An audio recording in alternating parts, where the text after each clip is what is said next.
Alright, the basics of 3D. 3D modeling, rigging, and animation.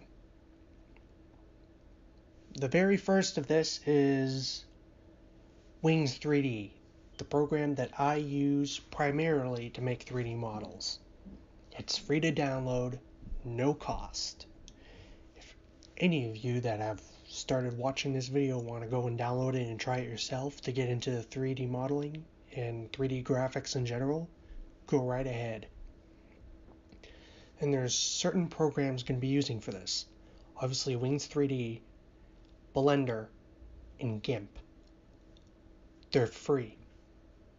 No cost of downloading them and using them. Been using these for several years, but gotten into 3D modeling since around like 2013 or 12, around the time when I was getting into the very basics of game design.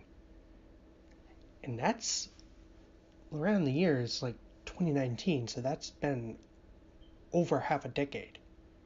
I've been doing this for a long while, and I've found little tricks in order to do it. But we're going to be making a piston.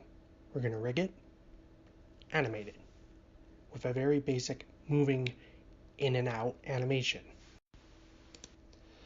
A large majority of my 3D models starts with a very basic 3D shape, and that is a cube.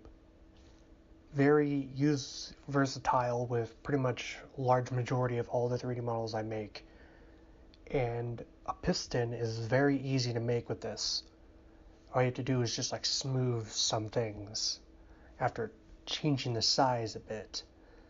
Gonna select it, move it up a bit, scale it down a bit after, like you gotta move it around and get it around on the floor.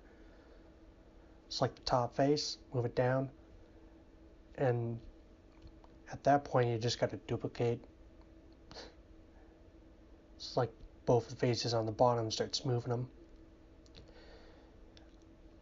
Gonna be making it as high poly as I can without it being too big when it comes to file size. Now, just gonna add the little bottom of it. I bevel and double click.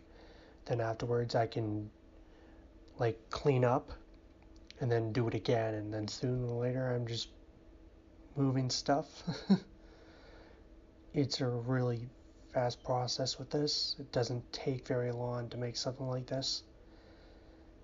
And these little things I'm doing here is like it's stuff that I've learned through using the program for an extended period of time. And you gotta like best to have it at a nice position, like if you don't tell, this is post. This is not like me talking while doing it. It's a lot easier to do it in post while just like talking while watching it. But now I can connect all those vertex and then do some selecting and deselecting and then make a hole at the bottom, because you're not really going to see it.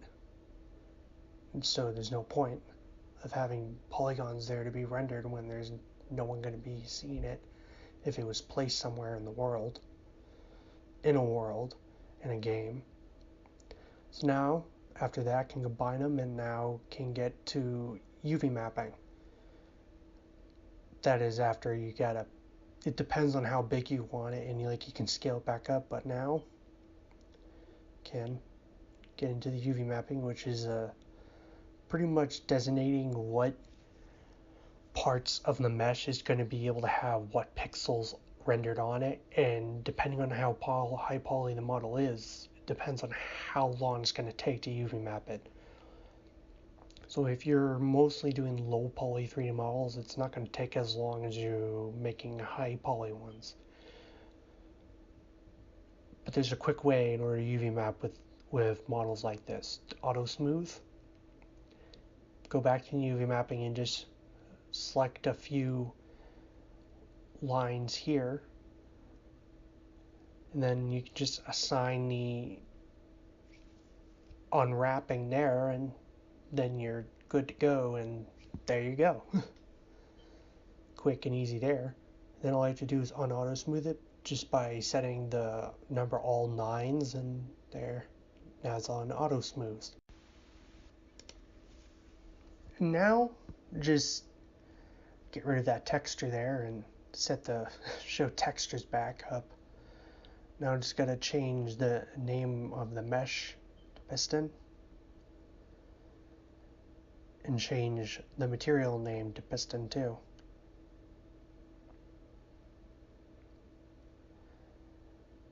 And now the UV mapping, the type of UV mapping background is something I don't really like, so I have my own that is just like plain white.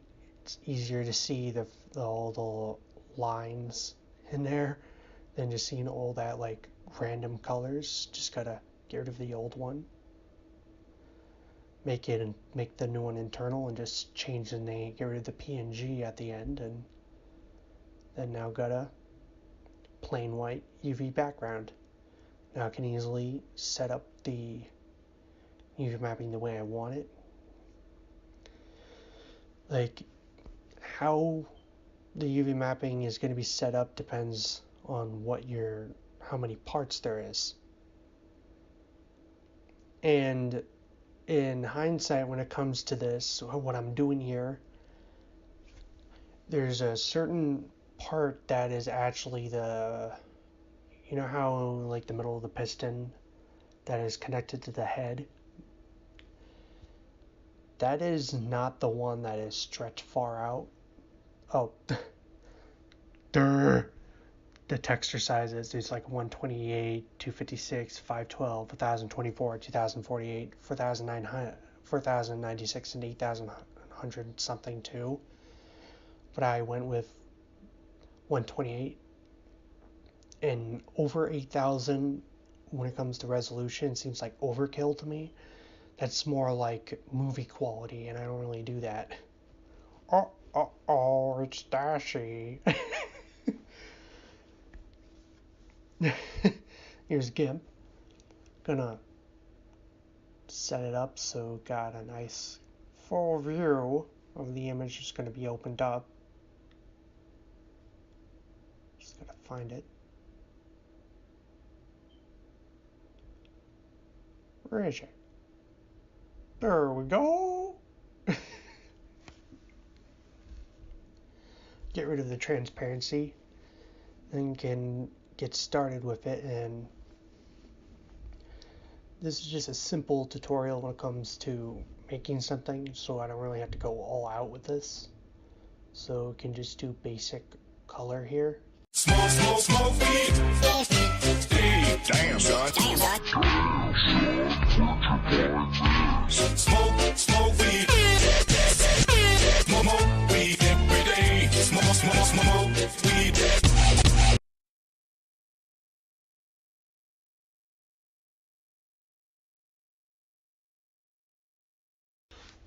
And now, just gotta close that down. Now can go over to get rid of that, and now import the image. And there we go. Oh, that's not good. That's not supposed to be there.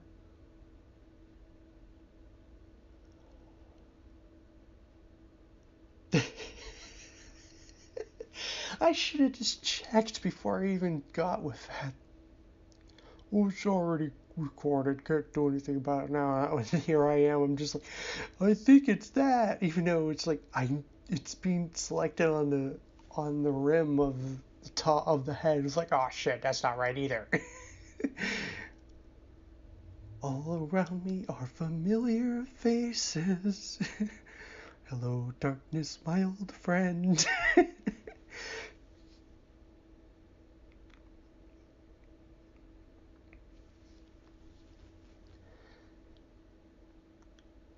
Now I'm just gonna. Oh, there we go. There we go. Just checking, like, yep, just checking. Now I can recombine those and then export it. I go with OBJ. No, not export selected, just export.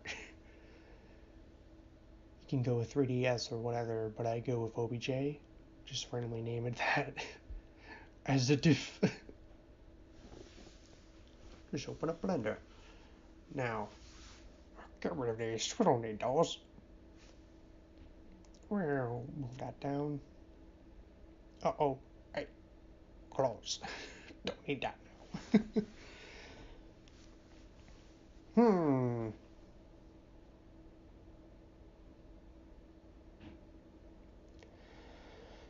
Now, just gotta add the armature bone. Go into edit mode.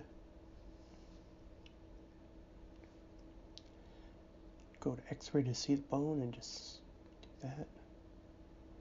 Now, just duplicate, move that up.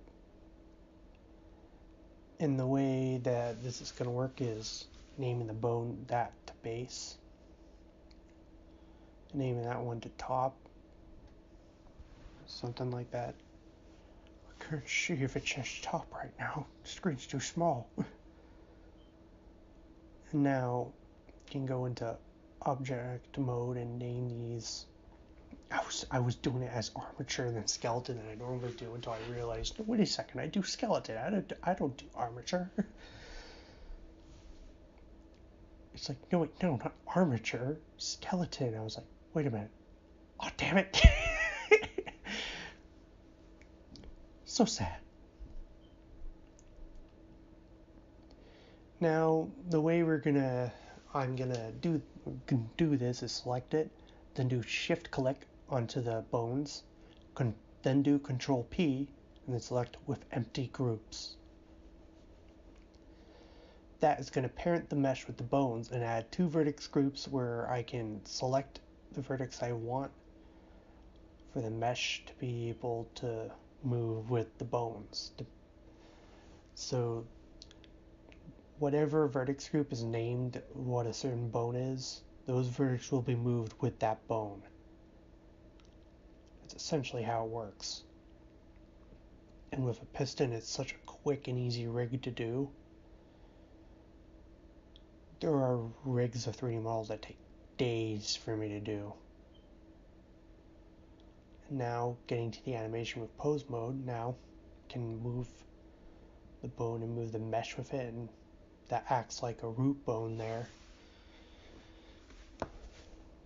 And now that's there.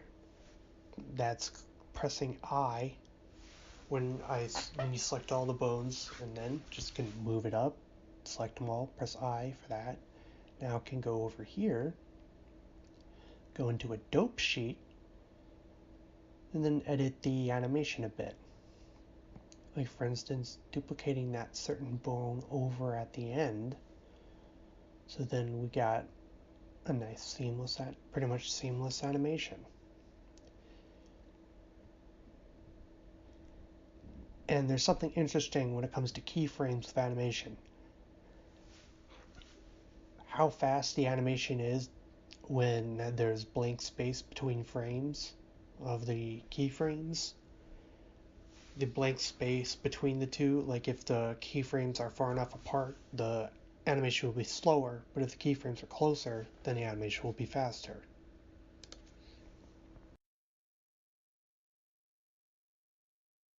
So I'm going to be showing off here how fast the animation will be depending on how far away the keyframes are.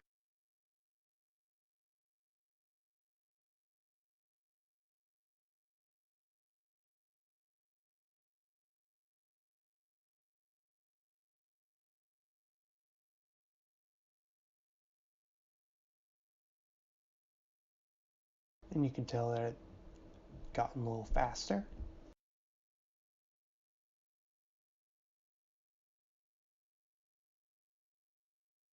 Trying to move it over in the right spot.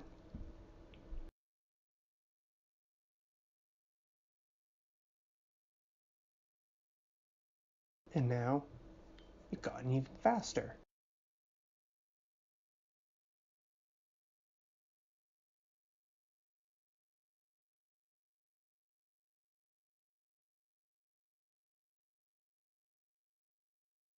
and then it would get even faster. So that's how this sort of basics of stuff works. There's more complicated stuff later on, but this is the very basics. See you next time.